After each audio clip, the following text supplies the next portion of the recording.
Hey guys, welcome to our weekly First Chapter Friday video. I hope everything's going well for you and you're not stressing too much. So for First Chapter Friday this week, I decided to go with a book that some of you guys may have already enjoyed, but it is such a classic and it's so wonderful that I thought for those of you who haven't taken this journey yet, this might entice you. So this week's First Chapter Friday will be the one and only Harry Potter and the Sorcerer's Stone. So for those of you who have already read it, just sit back and enjoy. Maybe you'll choose to read the series again. And for those of you who haven't, maybe this will convince you to finally take the journey. So chapter 1, The Boy Who Lived. Mr. and Mrs. Dursley of 4 Pivot Drive were proud to say they were perfectly normal. Thank you very much.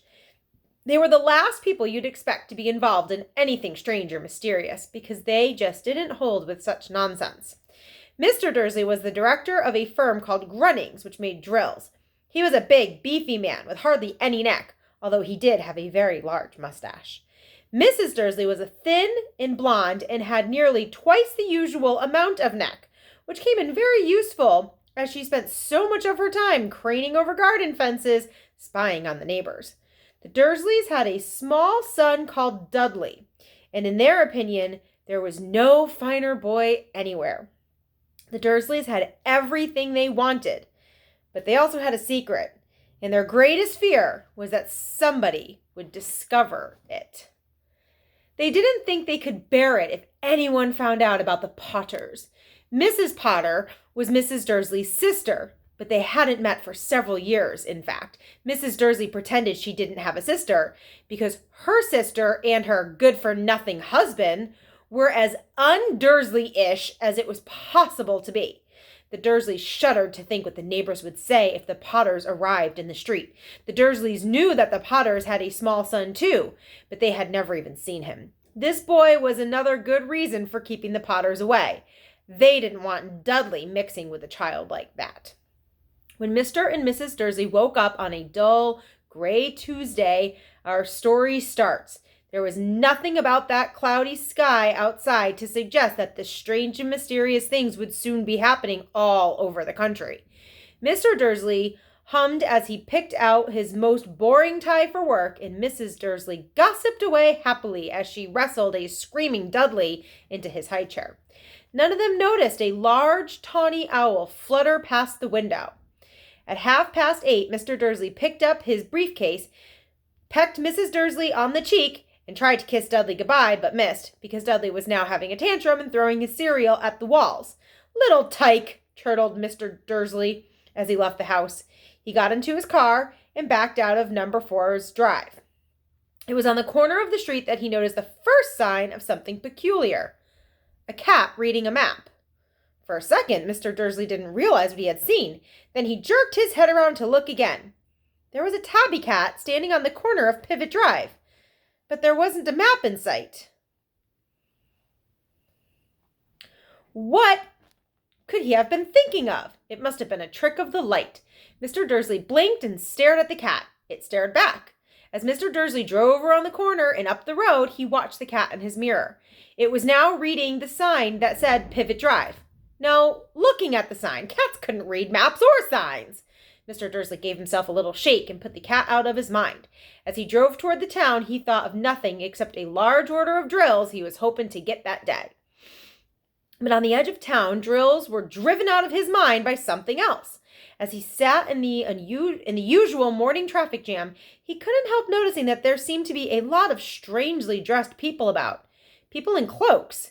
Mr. Dursley couldn't bear people who dressed in funny clothes. The get-ups you saw in young people. He supposed this was some stupid fashion.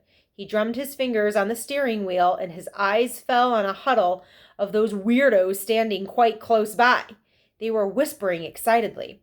Mr. Dursley was enraged to see that a couple of them that weren't young at all. Why, that man had to be older than he was, and wearing an emerald green cloak. The nerve of him! But then it struck Mr. Dursley that this was probably some silly stunt. These people were obviously collecting for something. Yes, that would be it. The traffic moved on, and a few minutes later, Mr. Dursley arrived in the Grunnings parking lot and his mind back on drills. Mr. Dursley always sat with his back to the window in his office on the 9th floor. If he hadn't, he might have found it harder to concentrate on drills that morning. He didn't see the owls swooping past in broad daylight, though the people in the street did. They pointed and gazed open-mouthed as owl after owl sped overhead. Most of them had never seen an owl even at nighttime. Mr. Dursley, however, had a perfectly normal owl-free morning. He yelled at 5 different people. He made several important phone calls and shouted a bit more. He was in a very good mood until lunchtime, when he thought he'd stretch his legs and walk across the road to buy himself a bun from the bakery. He'd forgotten all about the people in cloaks until he passed a group of them next to the baker's. He eyed them angrily as he passed. He didn't know why, but they made him uneasy. This bunch were whispering excitedly too, and he couldn't see a single collecting tin. It was on his way back past them, clutching a large donut in a bag, that he caught a few words they were saying. "The Potters! That's right, that's what I heard! Yes, their son, Harry!" Mr. Dursley stopped dead. Fear flooded him. He looked back at the whisperers as if he wanted to say something to them, but thought better of it. He dashed across the road, hurried up to his office, snapped at his secretary not to disturb him, seized the telephone, and had almost finished dialing his home number when he changed his mind. He put the receiver back down and stroked his mustache, thinking, no, he was being stupid. Potter wasn't such an unusual name. He was sure there were lots of people called Potter who had a son called Harry. Come to think of it, wasn't even sure it was what his nephew was called Harry. He'd never even seen the boy.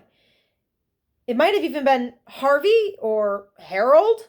There was no point in worrying Mrs. Dursley. She always got so upset at any mention of her sister. He didn't blame her. If he'd had a sister like that, but all the same, those people in cloaks.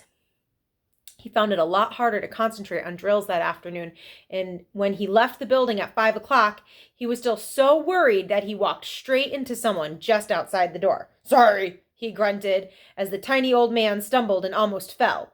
It was a few seconds before Mr. Dursley realized that the man was wearing a violet cloak. He didn't seem at all upset at almost being knocked to the ground. On the contrary, his face split into a wide smile, and in a squeaky voice that made passersby stare, "Don't worry, dear sir. Fear nothing, for nothing could upset me today. Rejoice, for you know who has gone at last. Even muggles like yourself should be celebrating this happy, happy day."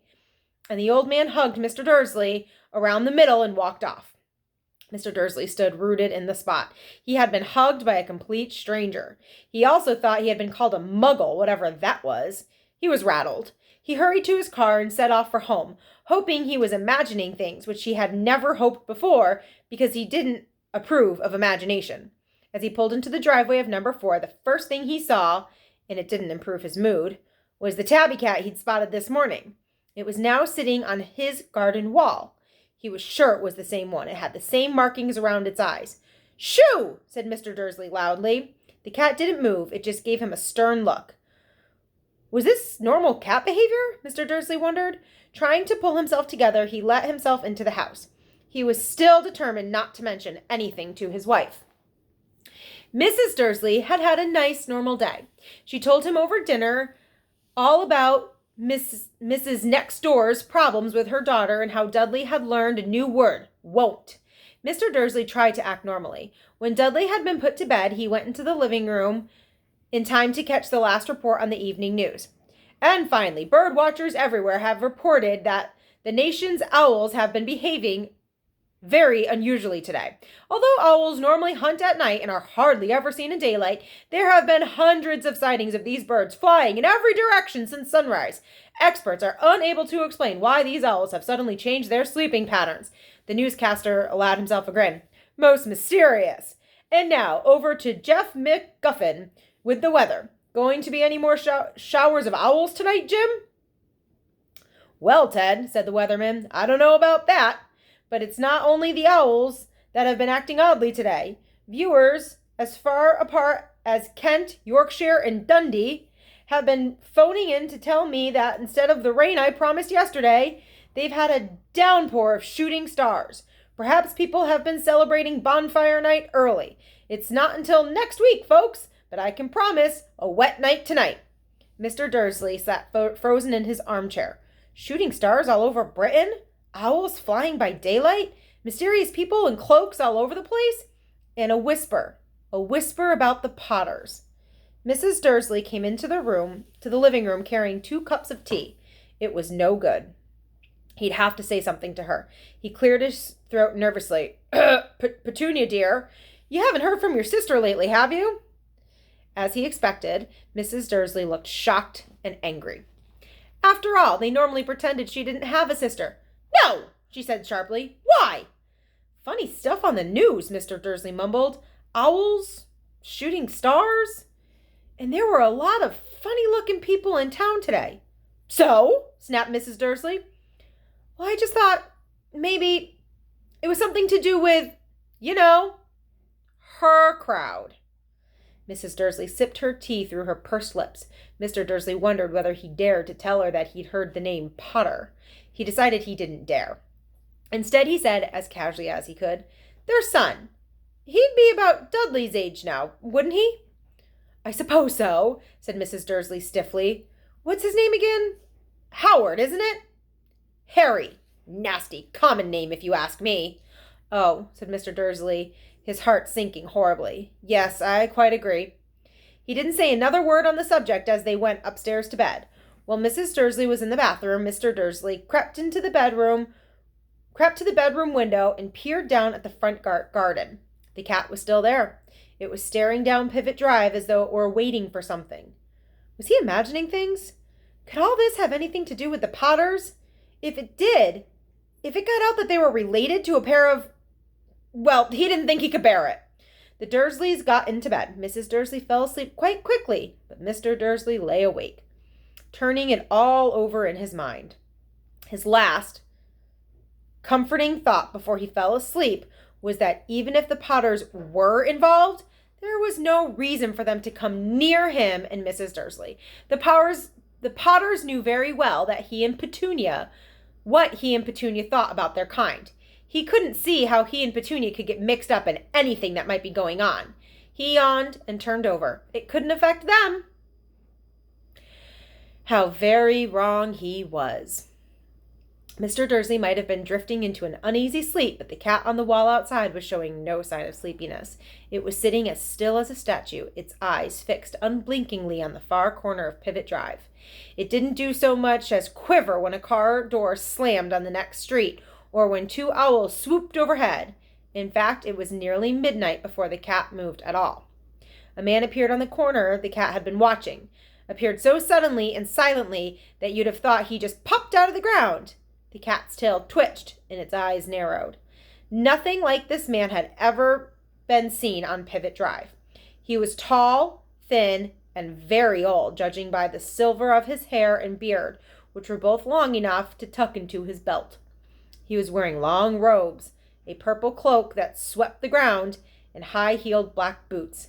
His blue eyes were light, bright, and sparkling behind half-moon spectacles, as his nose was very long and crooked, as though it had been broken at least twice. This man's name was Albus Dumbledore. Albus Dumbledore didn't seem to realize that he had just arrived in a street where everything from his name to his boots was unwelcome. He was busy rummaging in his cloak looking for something, but he did seem to realize that he was being watched, because he looked up suddenly at the cat, which was still staring at him from the other end of the street. For some reason, the sight of the cat seemed to amuse him. He chuckled and muttered, "I should have known." He found what he was looking for inside his pocket. It seemed to be a silver cigarette lighter. He flicked it open and held it up in the air and clicked it. The nearest street lamp went out with a little pop. He clicked it again. The next lamp flickered into darkness. 12 times he clicked the put-outer until the only lights left in the whole street were 2 tiny pinpricks in the distance, which were the eyes of the cat watching him. If anyone looked out of their windows now, even beady-eyed Mrs. Dursley, they wouldn't be able to see anything that was happening down on the pavement. Dumbledore slipped the put-outer back inside his cloak and set off down the street toward number 4, where he sat down on the wall next to the cat. He didn't look at it, but after a moment, he spoke to it. Fancy seeing you here, Professor McGonagall. He turned to smile at the tabby, but it had gone. Instead, he was smiling at a rather severe-looking woman who was wearing square glasses exactly the shape of the markings the cat had around its eyes. She, too, was wearing a cloak, an emerald one. Her black hair was drawn into a tight bun. She looked distinctly ruffled. "How did you know it was me?" she asked. "My dear Professor, I've never seen a cat sit so stiffly." "You'd be stiff if you'd been sitting on a brick wall all day," said Professor McGonagall. "All day? When you could have been celebrating. I must have passed a dozen feasts and parties on my way here." Professor McGonagall sniffed angrily. "Oh, yes, everyone's celebrating all right," she said impatiently. "You'd think they'd be a bit more careful, but no. Even the Muggles have noticed something's going on. It was on their news." She jerked her head back to the Dursleys' dark living room window. "I heard it. Flocks of owls, shooting stars. Well, they're not completely stupid. They were bound to notice something. Shooting stars down in Kent? I'll bet that was Daedalus Diggle. He never had much sense." "You can't blame them," said Dumbledore gently. "We had precious little to celebrate for 11 years. "I know that," said Professor McGonagall irritably, "but there's no reason to lose our heads. People are being downright careless out in the streets in broad daylight, not even dressed in Muggle clothes, swapping rumors." She threw sharp sideways glance at Dumbledore, as though hoping he was going to tell her something, but he didn't. She went on. "A fine thing it would be if on the very day you-know-who seems to have disappeared at last, the Muggles found out about us. I suppose he really has gone, Dumbledore." A little Emma break for you guys. "It certainly seems so," said Dumbledore. "We have much to be thankful for. Would you care for a lemon drop?" "A what?" "A lemon drop. They're a kind of Muggle sweet I'm rather fond of." "No, thank you," said Professor McGonagall coldly, as though she didn't think this was the moment for lemon drops. "As I say, even if you-know-who has gone, my dear Professor, surely a sensible person like yourself can call him by his name. All this you-know-who nonsense. For 11 years, I have been trying to persuade people to call him by his proper name, Voldemort." Professor McGonagall flinched, but Dumbledore, who was unsticking 2 lemon drops, seemed not to notice. "It all gets so confusing if we keep saying you-know-who. I have never seen any reason to be frightened of saying Voldemort's name." "I know you haven't," said Professor McGonagall, sounding half exasperated, half admiring. "But you're different. Everyone knows you're the only one oh, all right, Voldemort was frightened of." "You flatter me," said Dumbledore calmly. "Voldemort had powers I will never have." "Only because you're too, noble to use them." "It's lucky it's dark. I haven't blushed so much since Madame Pomfrey told me she liked my new earmuffs." Professor McGonagall shot a sharp look at Dumbledore and said, "The owls are nothing next to the rumors that are flying around. You know what everyone's saying? About why he's disappeared? About what finally stopped him?" It seemed that Professor McGonagall had reached the point she was most anxious to discuss, the real reason she had been waiting on a cold, hard wall all day. For neither as a cat nor as a woman had she fixed Dumbledore with such a piercing stare as she did now. It was plain in that whatever everyone was saying, she was not going to believe it until Dumbledore told her it was true. Dumbledore, however, was choosing another lemon drop and did not answer. "What they're saying," she pressed on, "is that last night Voldemort turned up at Godric's Hollow. He went to find the Potters. The rumor is that Lily and James Potter that they're dead." Dumbledore bowed his head. Professor McGonagall gasped. "Lily and James? I can't believe it. I didn't want to believe it. Oh, Albus!" Dumbledore reached out and patted her on the shoulder. I know, he said heavily. Professor McGonagall's voice trembled as she went on. "That's not all. They're saying he tried to kill the Potter's son, Harry. But he couldn't. he couldn't kill that little boy. No one knows why or how, but they're saying that when he couldn't kill Harry Potter, Voldemort's power somehow broke, and that's why he's gone. Dumbledore nodded glumly.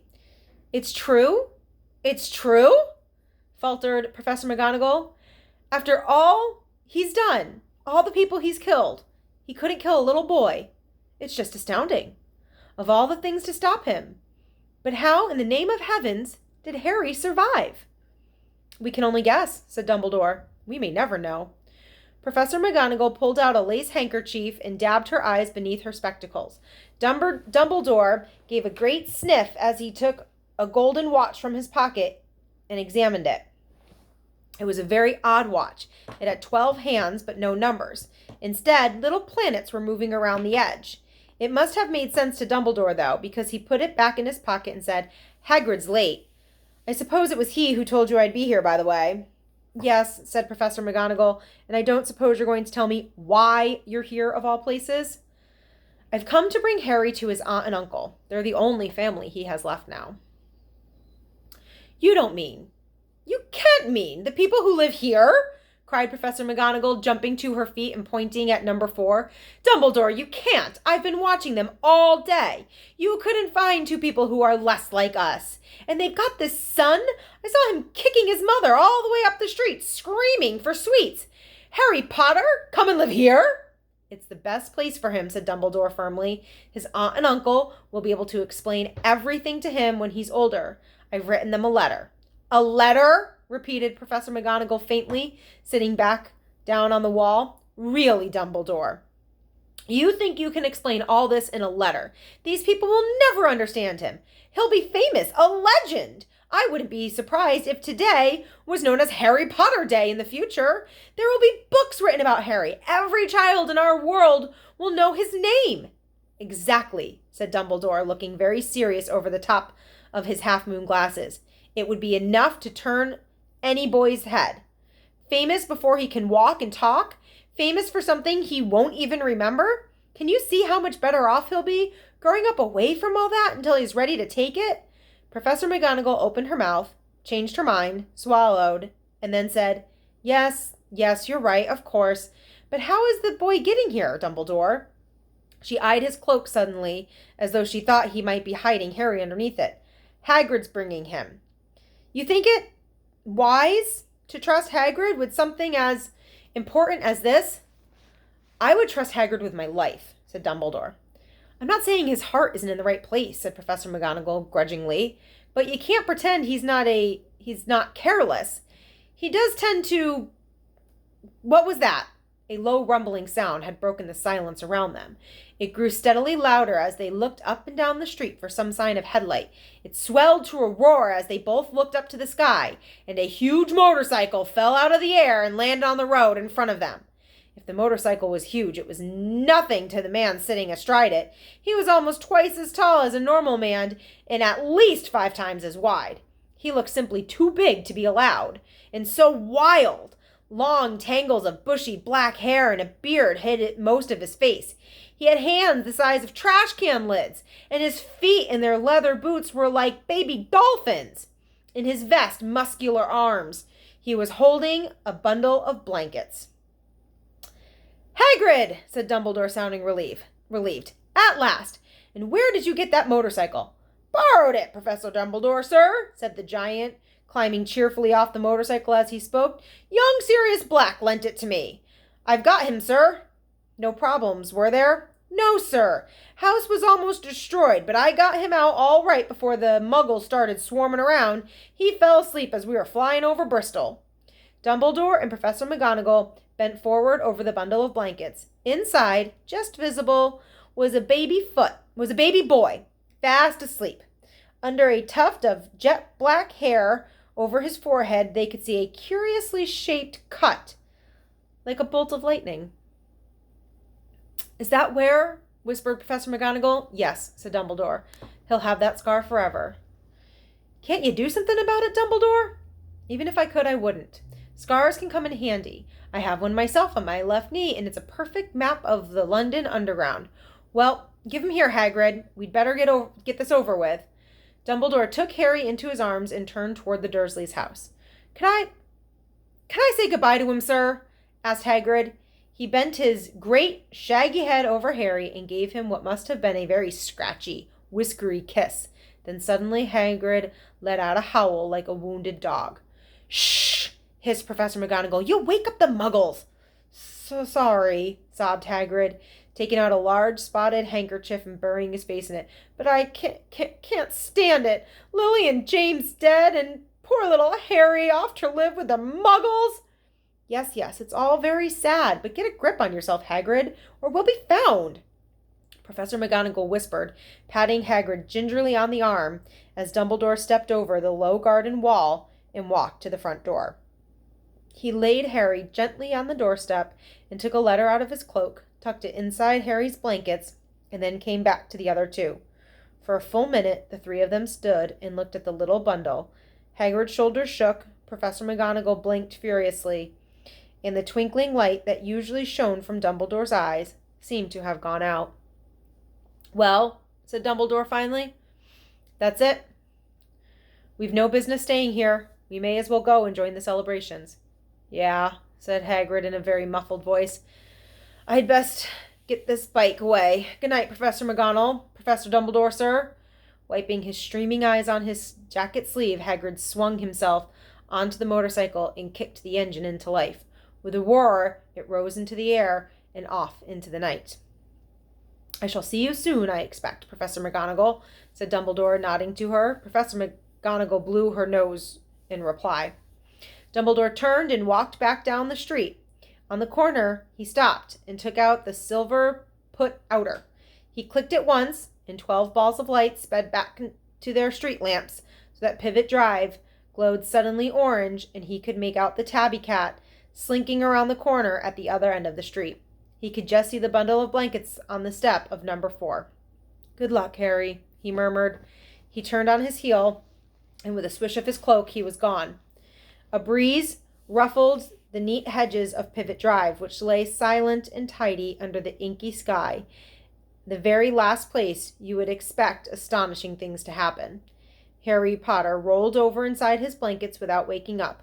One small hand closed on the letter beside him, and he slept on, not knowing he was special, not knowing he was famous, not knowing he would be woken in a few hours' time by Mrs. Dursley's scream as she opened the front door to put out the milk bottles, nor that he would spend the next few weeks being prodded and pinched by his cousin Dudley. He couldn't know that at this very moment, people meeting in secret all over the country were holding up their glasses and saying in hushed voices, "To Harry Potter, the boy who lived." So that was the first chapter of Harry Potter. One of the kind of nice things about being able to do these first chapter Fridays digitally is it was a longer chapter, and I probably wouldn't have been able to read it if we were in our classroom. So for those of you who haven't read Harry Potter, it is such a fun journey. It's a great book kind of to read right now because it's just sort of light and adventurous and take your mind off of what's happening in the real world. Go into the wizarding world of Harry Potter to get away from things. So I just want to remind you guys again, I'm here. If you have questions, if you need help with anything, feel free to message me on Google Hangouts, and we'll meet back next Friday for the first chapter of a new book. And you can all say goodbye to Emma. All right, guys, have a good one. Have a good weekend.